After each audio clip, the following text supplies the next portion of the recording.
이런 와중에 김기현은 나경원을 찾아갔다고 해요. 심지어 나경원이 만나기 싫어서 지방의 가족들 모임까지, 가족들 모임하러 내려갔는데 거기까지 쫓아갔다고 합니다. 네, 김기현이 나경원 집을 찾아가서 힘을 합치자고 제안했는데요. 이에 대해서 나경원은 숙고해 보겠다. 여기까지만 답한 걸로 알려졌습니다. 이에 대해서 지금 이제 비운계 뭐 천하람 후보라든지 이런 사람들은 나경원 의원에 대한 연대 제안은 때린 뒤 화해를 청하는 학폭 가해자와 같은 행태라고 비판했습니다. 어머, 글로리네. 미친 듯이 때려놓고. 인두를 실컷 지져놓고. 친하게 지내자. 이제부터. 그동안 내가 너한테 한 건 애정의 표현이었던 거 알지? 뭐 지금 이제 요런 얘기 하고 있는 거죠? 네. 진짜 좀, 김기현도 참, 멘탈이, 참, 나는 못할 것 같아. 이렇게 죽여놓고, 반쯤 죽였잖아요. 완전히, 김기현이 앞장서가지고. 김기현 머릿속에는 지금 이 사람이 이제 로또 맞은 느낌일 거예요. 뭐 듣보잡이었는데. 자기의 어떤 그 역할은 문재인 정부 잡기 위해서 고래고기 수사에 검찰 편 들어준 것밖에 없는데 말 잘 들었다고 어느 순간에 자기를 끌어다가 지금 당 대표까지 시켜주겠다고 하고 있는 거잖아. 네. 그러네. 사실 그 사건으로 정상적인 수사가 돼갖고 그냥 끝났으면 김기현은 그냥 없는 거예요. 정계 은퇴되고 범죄자로서 끝나는 겁니다. 근데 이 고래가 검찰을 만나가지고 되려 구국의 고래가 된 거지. 고래의 꿈이 대박이 난 거예요, 지금. 그 칭찬은 고래도 춤추게 한다고 지금 검찰이 김기현을 춤추게 만들고 있는 거란 말이죠. 그래서 결국은 김기현은 한동훈이 시키는 대로 할 수밖에 없는 거예요. 아니 근데 이제 와서 나경원한테 힘을 합치자고 얘기하는 건 좀 너무하지 않나? 그러니까 김기현이 그런 거지. 좀... 난 너 때릴 때 구경만 했다. 아이씨 뭘 구경만 해. 내가 직접 멱살 한 번 잡은 적이 없어. 왜 이러세요? 나 때릴 때 옆에 서 있기만 했어. 에이 진짜. 글로리랑 똑같은 거지. 보면 지켜보면서 안 그럼. 탔다. 이 정도까지. 정말 나는 아이씨. 정말 나는 말리고 싶었잖아. 말리고 싶었다고. 막 그런 마음인 거지. 그렇기 때문에 결과적으로 내가 너 직접 때린 거 아니잖아. 근데 지금 나 돕는 게 뭐 너 이상해? 뭐 이런 식으로 지금 다가가고 있는 거고 지금 안 말려준 김기현도 괘씸해 죽겠지만 지금 있는 상황에서 아내 이냐나 아니죠. 아내라고 얘기해버리면 더한 꼴을 맞을지 모르니까 지금 뭐 이미 캐비를 얼마나 많이 꺼내놨겠어. 딸 아들부터 시작해갖고 자기 남편 집 재단에까지 그냥 득식을 지금 캐비넷이 있는데 그 지금 입장에 싫은 소리를 못 내는 거죠. 그래서 속이 아닐 거다 나경원은 그런 생각이 드는 거고요. 자 안철수는 이제 계속 해가지고 지지율 하나만 믿고 계속해서 대통령실을 개기고 윤핵관들을 건드렸습니다. 그래서 사실 주말에 안철수에 대한 총공세가 있었던 거죠. 난리가 났어요. 근데 어저께까지만 해도 안철수가 대통령실에 경선 개입하지 마! 대통령 끌어지지 마! 이렇게 강경하게 나가다가 오늘 갑자기 모든 행보를 중단했다는 거지. 오후 일정을 잠정 중단하고 그러면서 윤한연대 표현을 안 쓰겠습니다. 뭘 꺼내놨길래? 도대체 한동훈이 뭘 보여줬길래 이렇게 한 방에 가냐는 거지. 도대체 뭐가 있는 거예요? 안철수의 캐비넷에는? 뭐 아마 주가 조작 관련된 내용이 아닐까 저는 개인적으로 추정을 해보면. 왜냐면 안철수가 제일 무서운 건 지금 동그라미 재단을 뺏기는 거거든요. 안랩 자체를 뺏기는 거예요. 그리고 그거 이제 그동안 자기가 갖고 있는 거의 모든 자산이나 마찬가지인 거기 때문에 그 이외에 개별적인 치부를 하는 데는 그닥 안철수가 성공적이지 못한 것 같아. 그렇기 때문에 여기에 코가 걸려 있다고 치면 결코 안철수도 이 모든 걸 던지고 갈 수 없다는 거죠. 왜? 기부만 하느라고 양말이 닳도록 양말이 닳도록 돌아다니면서 기부만 했기 때문에 다른 데 빼돌린 돈이 없는 사람이거든요. 그 양말 진짜. 근데 갑자기 검찰이 김미경 씨 명의의 몇백억대 비자금을 찾는다든지 주가 조작 혐의를 찾는다든지 해버리면 뭐 되겠습니까? 돈도 돈이지만 뭐 추징금으로 날아가겠지만 네. 그동안 쌓았던 모든 정치적 역량이라든지 그동안의 그 과거가 다 없어지는 거거든. 무슨 뭐 백색 그랜저의 첼로의 연 이런 건 아무것도 아니고 결국은 돈 때문이 아닐까 저 개인적으로 생각을 해봅니다. 근데 그만둘 생각은 또 없는 것 같은데. 보니까 뭐. 그러니까 원래 안철수가 그러잖아. 이 정도 질러가지고 지금 뭐 400억 벌었대잖아 주가로. 그렇죠. 그러니까 이제 또 잠잠하고 숨어 있다가 또 한 2년 후에 총선에 또 다 오면 되거든. 보궐선거도 있고. 뭘 줘야 하지. 응? 뭘 보궐선거 줘야지. 무소속에서 시작해도 돼요. 헐. 네. 그렇기 때문에 지금 있는 안철수 입장에서는 모든 걸 뺏기느니 적정하게 여기서 타협하면 된다는 거지. 그럼 안철수는 안 나온다? 또 철수하는 거죠. 네. 철수 전문. 철수 전문. 그래서 김기현과 윤상현 내지는 김기현과 윤상현 밖에는 없구나. 조경태 정도의 조경태. 나중에 이제 최후의 그 당내 결정 선거를 해갖고 추대받듯이 김기현이 올라가는 그림을 그릴 수 있는 거거든요. 네. 결국 이렇게 되면 이거는 뭐 사실 정치가 아닌 거죠. 야합인 거죠. 근데 이게 진짜 어이가 없는 게 대통령실에서 안철수한테 무례의 극치, 도를 넘은 무례의 극치다 이렇게까지 얘기를 했거든요. 근데 이 대통령실에서 이렇게까지 때린 거는 윤석열의 마음이 아닐 수도 있어요. 그럼 적인 거지. 김건희가 윤석열을 치고 그 자리에 강신업을 올리려고 했던 네. 그 그림의 일환으로 대통령실이 때렸는데 월요일 날 갑자기 주말에 갑자기 강신업의 출전 자격을 뺏어버린 거야. 멘붕이 와버린 거지. 안철수는 안철수대로지만 김건희 입장에서는 지금 안철수를 죽여갖고 이 자리를 나중에 내가 먹어야지, 이 표를 내가 먹어야지 그 생각을 하고 있었는데 자기 선수를 죽여버린 거야. 출전을 못하게 만들어버린 거야. 그래서 지금 대통령실이나 김건희도 멘붕일 수 있어요.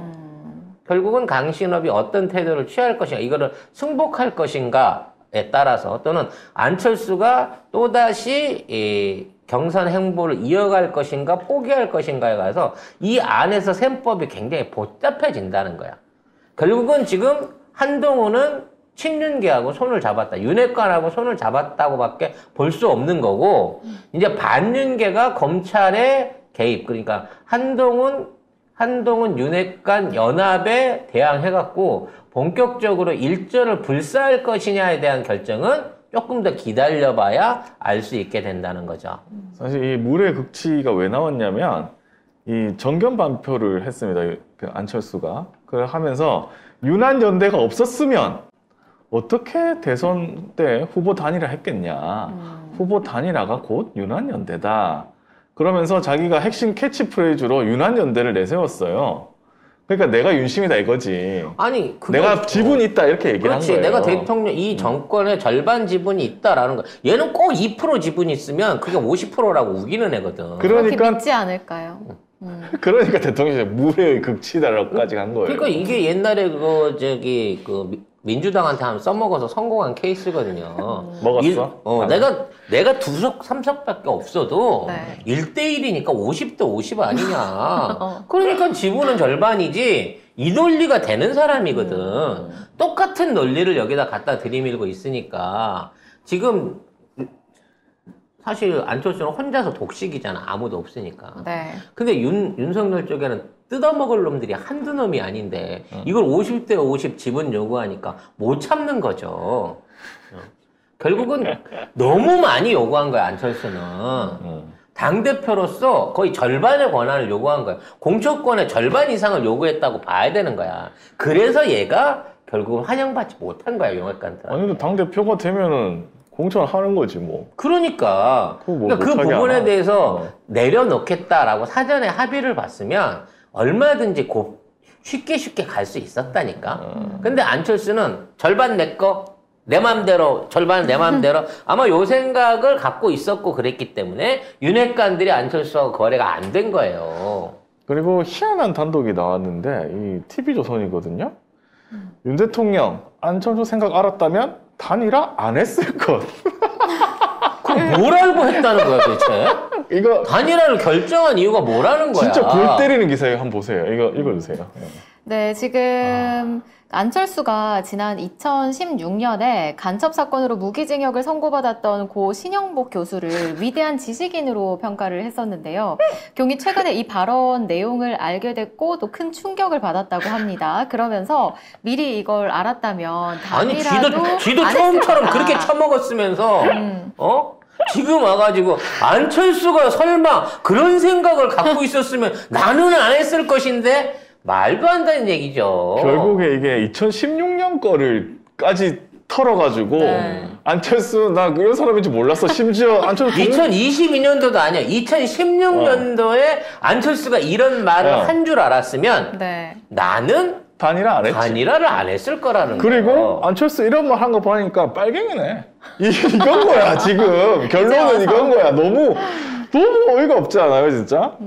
아니 나는 진짜 어이가 도대체 그 알고 있었다고 하는 그 사람에 대해서 저기 뭐 하시는 분인 줄은 아십니까? 라고 물어보고 싶어요. 누군지는 아세요? 누군지는 아셔. 아니 그 유명한 복시잖아. 그분 저기 옛날에 그 조선시대 그 민화 그리고 그 사람이지. 그 사람이 그 처음처럼도 그렸다며 뭐 이런 정도 수준일 거거든요. 진짜 대단하지 않습니까? 이런 것까지 찾아내는. 야. 어쨌든 이렇게 뭐 일이 있고 나서 그 다음에 오늘 오후 일정을 안철수가 중단을 했기 때문에 이거는 지금 일종의 휴전 상태인 거예요. 왜냐면 갑작스러운 자폭에 의해 가지고 포격전에 의해갖고 지금 아군과 적군이 구분이 안 되게끔 지금 손상이 심한 상태 내부에서 그래서 지금 다시 편가르기를 해야 돼 지금. 아니 여기는 자기 마음에 안 되면 다 빨갱이로 뭐 그러니까 어떻게 이래 진짜. 그럼 안철수는 돌파구를 찾을 수 있을까요? 근데 다시 안철수가 지금 그동안 어디 가가지고 자랑했잖아요. 김건희 여사가 밥 줘갖고 사저에서 밥 먹고 왔다고. 김건희 초청받았다고. 근데 안철수는 사실 김건희한테 애정을 갖고 있었어. 안철수 먹고 왔나요? 말만 들었는데 그때? 초대받았다고 했다고. 초대만 받았다고 했지. 갔다고는 안 했어요. 먹었겠지. 아니요, 초대만 했다고. 그게 단독 나온 거예요? 그때 말한 거는. 아니 가서 만나봤다고 내가 알고 있는데. 아 그래요? 아무튼 어찌 됐거나 안철수는 김건희를 만나고 김건희의 마음을 얻었다고 생각을 하고 있는 상황이었을 거예요. 원래 또 건희가 만나면 앞에서 아이고 뭐 1억 드릴까요? 돈 많으시구나 그러면서 오빠라고 할게요 뭐 이런 식으로 해서 마음을 얻었다고 생각을 할 건데 지금 그러다가 사실 이제 건희 마음에는 요 편에 있다가 나중에 뒤통수를 치려고 했는데 아니 뒤통수를 치려고 했는데 내 통수가 날라갔단 말이야? 야 그러면 내 통수 대신에 그러면 내가 안철수를 밀어야 되나? 요 생각 할 수도 있어요. 김건희도 나름 짱구가 아니기 때문에. 그래서 지금 강신업을 어떻게 입을 막고 안철수를 어떤 방법으로 활용하거나 제휴할 것인지 그리고 이 괘씸한 한동훈과 윤핵관들을 어떤 방식으로 작사를 낼 것인지 지금 김건희도 지금 이 하프타임 중 지도 생각을 좀 해야 되는 거고 윤핵관 입장에서는 너무 많이 질렀어. 그리고 한동훈도 너무 많이 나갔어. 그리고 카드를 너무 많이 썼어. 이 상황에서 어떻게 정리할지에 대한 고민이 필요하다는 거죠. 오늘 뭐 조원 CNI 발표 보면 안철수가 1위입니다. 36.9, 김기현이 32.1 이렇게. 이게 많이 좁혀진 거예요. 예전에는 49대 32 이 정도로 15% 가까이 많이 차이가 났었는데 갑자기 확 줄었죠. 막상막하네요. 네, 거의 김기현 앞에만 있으면 무조건 드러내네. 그러니까. 그러니까 김기현 하나를 세우기 위해서 지금 너무 많이 드러내고 있는 거예요. 근데 안철수까지 드러내버리면 이 싸움이 너무 속보이는 싸움이 돼버린다는 거지. 참. 아무튼 웃기네. 재밌습니다. 네, 웃기다. 꿀잼각입니다. 네. 야, 이런 거는 진짜 총선 직전에나 공천권 두고 싸울 줄 알았는데 지들이 총선 이기지도 못할 거면서 200석 하겠다고 하는 놈이 나오질 않나. 네, 안철수 170석 하겠다고 나왔죠. 아니죠. 강신업이 했으면 200석 했겠죠. 아, 강신업은 200석? 네. 동상도 세우고. 네. 그리고 김기현이 했다고 하면 180석 정도 했을 건데. 아, 근데 좀, 그러고 보니까 좀 이상한 게, 강신업이 안철수를 그때 고발하고 그랬잖아요. 그렇죠. 안철수 잡을 사람이 또 없어졌어. 강신업이 나가리 되는 바람에. 그렇지. 그러니까 뭐 토론회 같은 거 하면 강신업이 안철수한테 막 물고 늘어져야 되거든. 근데 이제 그럴 사람도 없네. 그러고 보니까. 김기현과 안철수가 둘이 토론한다 그러면 이것도 아주 볼만하겠죠. 꿀잼 각이겠죠. 네, 기대. 한쪽은 증권 조작 얘기하고 한쪽은 고래고기 얘기하면서 KTX 해야지. 네, 한 얘기 또 하고 한 얘기 또 하고. 아이고 나는 증권 했는데 너는 노선 바꿔갖고 떼돈 벌었더라 뭐 이런 얘기 해가면서 꿀잼 각으로 가겠죠 이것도. 네. 이제 본격적인 싸움은 시작도 안 했는데 이렇게 재밌다는 겁니다. 네. 자, 오늘은 여기까지만 정리하죠. 주말에 너무 많은 일들이 있어가지고. 너무 많은 일들이 있어가지고 짧게 했는데도 이러네. 그래서 아무튼 오늘 좀 전체적으로 정리를 하자면 강진구 기자님은 제 성형 기술에 관심이 많으신 거고요. 그다음에 조국 장관님 가족은 죄가 없는데 유죄 2개 받은 것도 조만간 무죄 판정 날 정말 졸렬한 법정에서의 조작 증언이 있었고요. 이번 주말을 계기로, 지난 주말을 계기로 민주당의 본격적인 장애 투쟁 그리고 윤석열 정권 타도가 들어갔고, 자, 이 영향으로 인해서 국진당 안에서는 내부 분란이 본격화되고 있다. 이런 와중에 일단 윤핵관이 말하자면 반칙을 썼어요. 그러니까 축구 경기를 하고 있는데 갑자기 같은 편한테 레드 카드를 놔버리는 바람에 퇴장시켜버렸어요. 자기 편을 퇴장시켜버리는 바람에 지금 가뜩이나 숫자도 얼마 없는데 선수단 안에서 지금 내부 분란이 일어나서 어떤 놈이 감독인지 누가 코치인지 누가 포지션이 어떻게 되는지 못하는 상황에서 개싸움이 나고 있는 거고, 이거 정리될 동안 지금 잠시 숨고르기 하프타임이 되고 있는데 요게 대놓고 봐야 앞으로 본격적인 진행 방향을 알 수 있을 것 같고, 중요한 건 윤핵관과 한동훈은 손을 잡았고 반윤 세력들은 지금 어떻게 해야 될지를 모르는 성공에 지금 멘붕이 와 있는 상태다. 재정비가 필요한 상태다라는 정도로 정리를 해보도록 하겠습니다. 네. 자, 어쨌든 누가 되든 우리한테는 좋다. 그럼요. 그리고 누가 되든 저 당은 또 깨집니다. 깨지게 돼 있다. 안에서.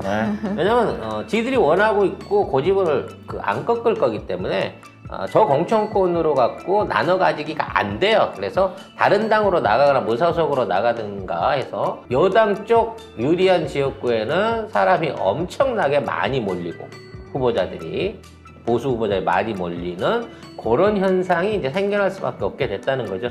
총선 승리는 점점 더 유력해질 건데 총선 전에 모든 일을 끝내야 될 것 같습니다.